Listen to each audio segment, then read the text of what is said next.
evening. Well, welcome back to BIBSTER'S Repair Shop. Parts. Look at last night, I'm all like, oh, baby, well, I'll do another video again. And then it's the next night. Sorry about that. Knocked you guys over.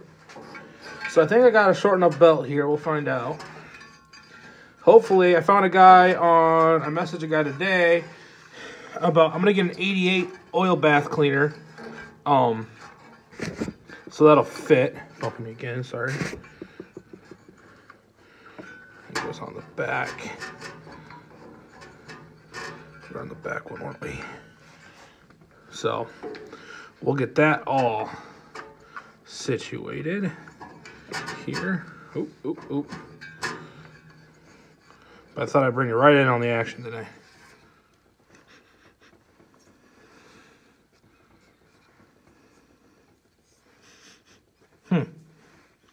Not sure if it's just water dripping down somewhere. It's wet underneath here. But it doesn't smell like antifreeze.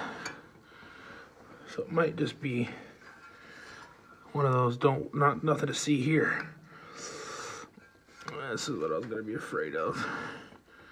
I was afraid his belt was gonna be a wee bit too small.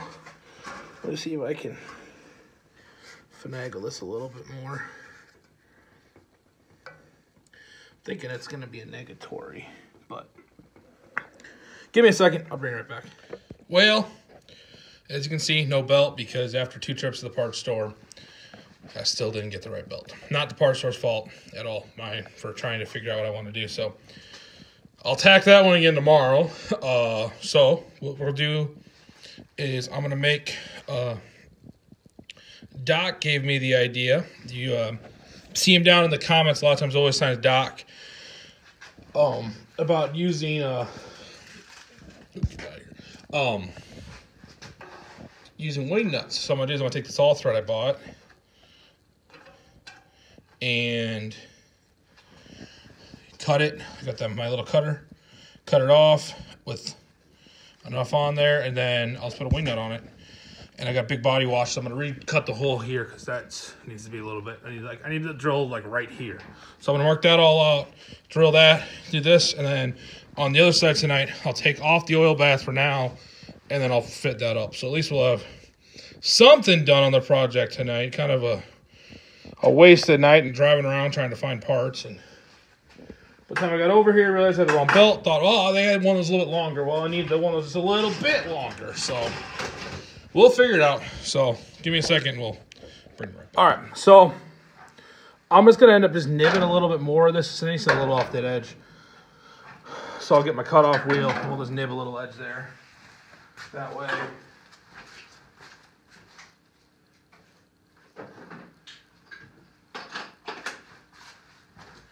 Like I said, this sheet metal is pretty roasted as it is, so I don't feel too bad about this.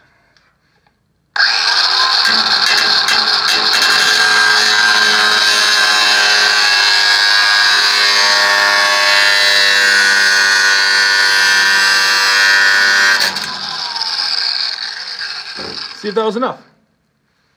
So now I'm a fan of the cordless stuff like that. I mean, it's not as powerful, obviously. You're not going to do all day work with it, but it's so handy. That's an old Nikon DeWalt that I bought used pretty cheap. Just a little bit more. More importantly, yeah, just take a little bit more off. When I used to work at a truck shop, it was really handy to take out to a trailer if you're doing electrical work and you had to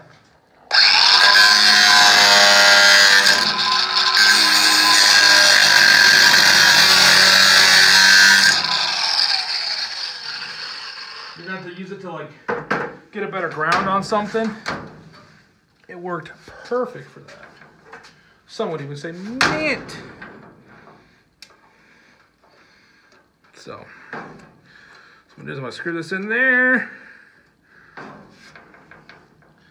What I like to do when I use the cutoff wheel like that for the not intended purpose is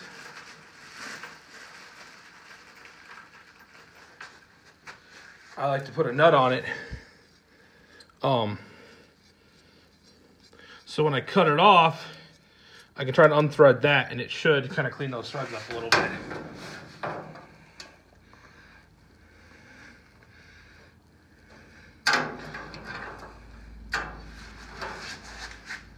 Actually, what I do it just like how the wing nut's going to be on there.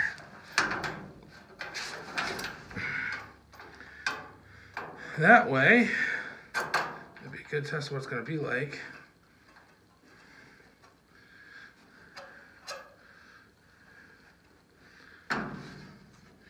Said I might not end up, see, right there's tight. It'll be nice there.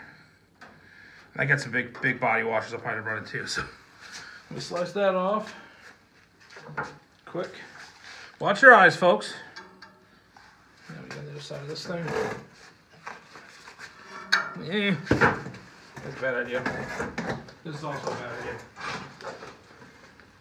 Safety squints engaged.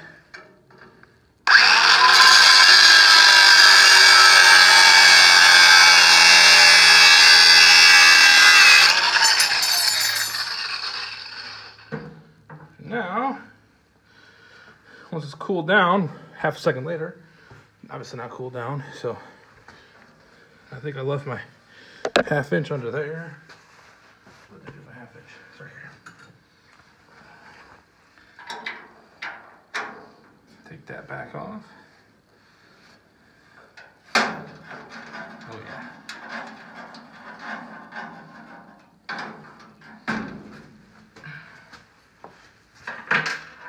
Grab my body washer here. You know what's frustrating? So they sell the wing nuts in packages of 3. I needed 4. So I had to buy 2 packages. But might end up doing it on the back tin too when that gets here. So from the big fat body washer and the wing nut. And perfect. Easy to take apart. We'll hold it tight against there. Now let's do this back one. The back one doesn't need any grinding other than, well, to cut the thing off. But this one's going to be a little different because I need to have a little bit of a spacer. Oh, geez, you guys can't see anything. There you go, Kyle.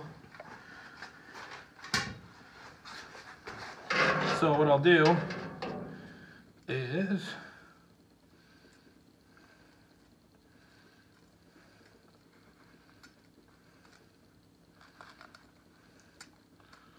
sometimes I should have done, and I didn't on this one, is I'll put a nut on the other side after I cut it, so that way you only got to run the one down, because usually just running it over there once, it'll clean the threads up enough. That'll be fine. So now I'll have to do the dumb way and run it all the way down there. I could start on this other end, but I like to have one end still be clean. So funny story at work today. You know, they tell you not to use, like, be careful when you're hitting a hardened surface, like a bearing race and a chisel. Well, I found out my little finger there did. I'll show a picture at some point right in here. I'll wait to show the picture. I'm talking to editor Bibster, which is a later person I turn into later at night. It's gonna take forever. I was trying to, this bearing had cracked, this race had cracked going into this housing. So I was trying to get the race out, which of course didn't want to come out. It was tight everywhere else. So in order to get the race out, I was beating on it with a chisel trying to get it to fully split. And part of the race came out and embedded itself into my finger. And at first I thought my finger would just bleed, which is normal, you know. Everyone that works with their hands, you always have a plethora of scars and different cuts. Well, needless to say, I ended up, I thought it was just bleeding, so I got, you know, the approved safety device of a rag and was cleaning it off. We're almost done here, folks. We're almost done. And riveting. I was like, man, there might be something in there. So I was kind of digging at it with the pinchers we got, and couldn't really find anything. Well, then we have these really big magnets for we use for crank triggers and for other things. And I stuck that on the end of my finger and it stuck. So then I knew there was something in there that was foreign. So I started at it and ended up getting it out by the magnet. It was the weirdest feeling thing. I'll show you the picture right here.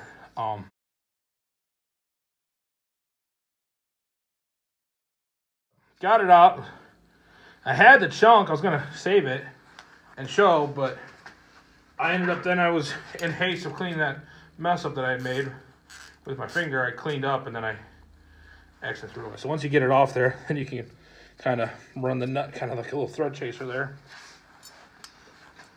So on this one, I want to have the nut on the back side, so that way it creates a little bit of a spacer. Get that like that.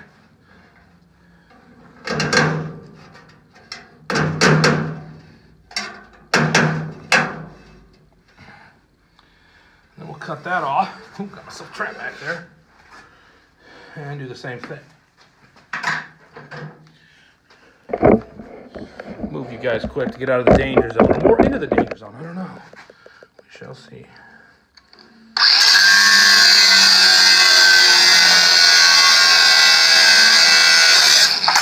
Woo! Forgot to put my bolt on that, or my nut on that to start. So we'll see how this goes.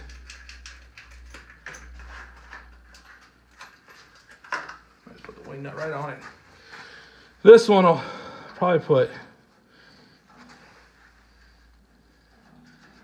center it up a little bit, loosen this one up. And I'll probably put a wing or a big washer on the back too. Yeah, that should work. I might trim this one up a little bit more so it's not such a hazard. But yeah, so I got this all set up. I'll stop it here and I'll bring it around the other side, get that oil bath thing off, and we'll go from there. We'll get the other side on. So hang on a second, folks. All right, get you back over here. I got the pre-cleaner out. I'll show you that. And then I also already got the tube out that goes over the car. Ow! I did not loosen that up. Normally, I like to give them a little bit of a, sometimes off camera, I'll give stuff a little bit of a loosen. I don't have to do that. And you hear the sound of me dying inside. But not this time, folks. Not this time. So I'm not sure what I'm going to do here. I said I talked to a guy who had an 88 that he was scrapping, or had parts from it off of. And we'll wait to hear back from him. And he had the oil bath cleaner, everything it looked like, so I was thinking I could do that and fix that up and run that, because that's actually supposed to be on this 10's a little smaller. But then I'm also like, well, there's probably a reason why the Supers were a little bigger, you know, for the airflow. Then I got to look at the club organizations too, because some of them might let me run just a regular K&N performance filter, which would be fine for what these are going to do. But I don't want to screw myself and have an air filter be the reason why I can't run farm stock. I'm pretty sure you have to run an air filter, but I think you can run something else, so we'll see. I gotta look over the rule book, but worst case, I'm gonna try and find an 88 one that'll at least fit under the sheet metal for now, and then I can kind of play around with what I want to do to it. Because it does have the pre-air filter already, so I was thinking about if I could take that filter off, save that for another project, like everything on this tractor, and then just run like a K&N filter sticking out the hood like that. But we'll see. See if they basically we see what I can run and what makes sense. Because I'd kind of like that'd be kind of fun.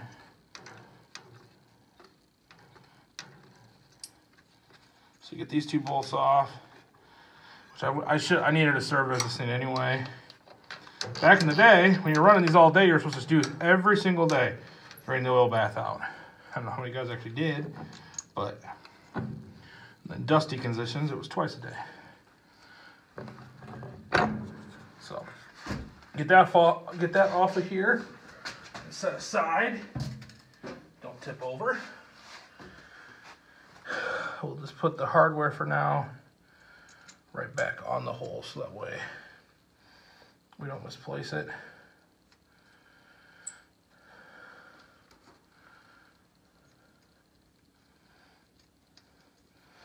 And then we'll take, I gotta take this off. I got my big screwdriver around here. What do I do with that? Oh, it's here in my pocket. I'm an idiot. Oh, that's good.